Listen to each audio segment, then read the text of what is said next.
सभी सुनने वालों को राधे राधे। जैसा कि कल हमने श्री मार्कंडेय पुराण में पढ़ा था कि किस प्रकार राजा हरिश्चंद्र की पत्नी उन्हें धर्म का और सत्य का मार्ग बताते हुए कहती हैं कि वह उन्हें बेचकर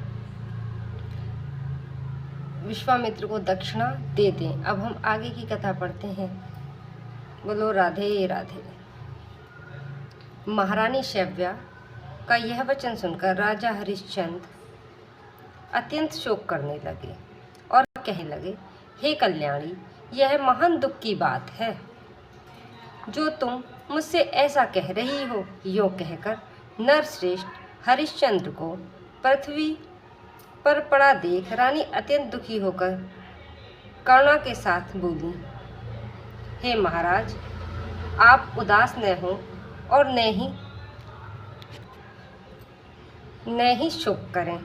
इतना कहकर महारानी शैव्या भी पति के दुखों से सहसा दुख से पीड़ित हो स्वयं भी पृथ्वी पर मूर्छित होकर गिर गईं। इसी बीच में महातपस्वी विश्वामित्र भी आ गए और राजा हरिश्चंद्र से कहने लगे, हे राजेंद्र, उठो। यदि तुम्हारी दृष्टि धर्म पर हो तो मुझे पूर्वोक्त दक्षिणा दे दो।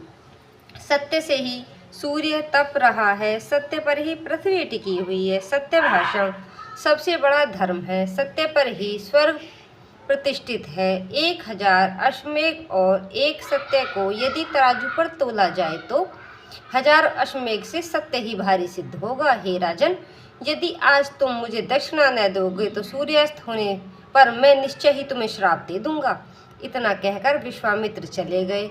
इधर राजा हरिश्चंद्र उनके भय से व्याकुल हो उठे। सोचने लगे, मैं कैसा भागा हूँ, अब मैं कहाँ जाऊँ। उनकी दशा क्रूर स्वभाव वाले धनी से पीड़ित निर्धन पुरुष जैसी हो रही थी। उस समय उनकी पत्नी ने फिर कहा, हे नाथ, मेरी बात मानकर वैसा ही कीजिए, अन्यथा आपको शाप अग्नि से दग्ध होकर मरना पड़ेगा। जब पत्नी ने बार बार उन्हें प्रेरित किया तब राजा बोले, हे कल्याणी, मैं बड़ा निर्दयी हूँ।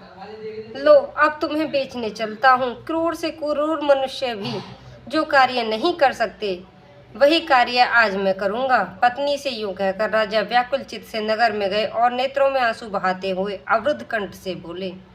राजा ने कहा, ओ नागरिकों, तुम सब लोग मेरी बात सुनो। क्या तुम मेरा परिचय पूछ रहे हो? लो सुनो, मैं मनुष्य नहीं, अत्यंत क्रूर प्राणी हूँ, क्योंकि अपनी प्राण प्यारी पत्नी को यहाँ बेचने आया हूँ। यदि आप लोगों में से किसी को मेरी इस प्राणों से भी बढ़कर प्रियतमा पत्नी को दासी का काम लेने की आवश्यकता हो तो वह शीघ्र बोले। इस सहसा दुख को सहते हुए भी जब तक मैं जीवन धारण किए हुए हूँ तब तक मुझसे बात कर लो। तदंतर कोई बूढ़ा ब्राह्मण सामने आकर राजा से बोला, दासी को मेरे हवाले करो।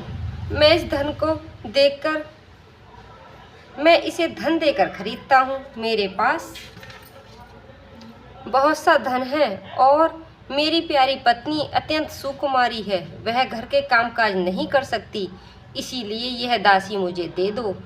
तुम अपनी पत्नी की कार्य दक्षता, अवस्था, रूप और स्वभाव के अनुरूप यह धन ले लो और इसे मेरे हवाले करो। ब्राह्मण के ऐसा कहने पर राजा हरिश्चंद्र का हृदय दुख से विदीर्ण हो गया। वे उसे कोई उत्तर न दे सके। तब ब्राह्मण ने राजा के वकल वस्त्र में उस धन को अच्छी तरह बांध दिया और उनकी पत्नी को खींचकर वहां से अपने साथ ले चला। माता को इस दशा में देखकर बालक रोहिताश्व रो उठा और हाथ से उसका वस्त्र पकड़कर अपनी ओर खींचने लगा। उस समय रानी ने अपने पुत्र से कहा, बेटा जाओ, जी भर कर देख लो, तुम्हारी माता अब दासी हो गई है, तुम राजपुत्र हो, मेरा स्पर्श न करो। अब मैं तुम्हारे स्पर्श के योग्य न रही। फिर सहसा अपनी माता को खींचकर ले जाते हुए देखकर बालक रोहिताश्व माँ माँ कहकर रोता हुआ दौड़ा। उस समय उसके नेत्रों से आंसू बह रहे थे। जब बालक पास आया तब उस ब्राह्मण ने क्रोध में भरकर उसे लात से मारा। तो भी उसने अपनी माँ को नहीं छोड़ा, केवल मामा कहकर बिलखता रहा। तब रानी ने ब्राह्मण से कहा, हे स्वामिन, आप मुझ पर कृपा करके इस बालक को भी खरीद लीजिए। यद्यपि आपने मुझे खरीद लिया है, तथापि इस बालक के बिना मैं आपके कार्य को अच्छी तरह नहीं कर सकती। मैं बड़ी अभागिनी हूँ। आप मुझ पर दया करके प्रसन्न हों और बछड़े से गाय की तरह इस बालक को मुझसे मिलवाइए। ब्राह्मण बोला, हे राजन, यह धन ले लो और इस बालक को भी मेरे हवाले करो। ऐसा कहकर उसने पूर्वतः राजा के उत्तरीय खंड में वह धन बांध दिया और बालक और उसकी माता को साथ लेकर चल दिया। इस प्रकार पत्नी और पुत्र को ले जाए जाते देख राजा हरिश्चंद्र अति दुख से कातर हो गए और विलाप करने लगे।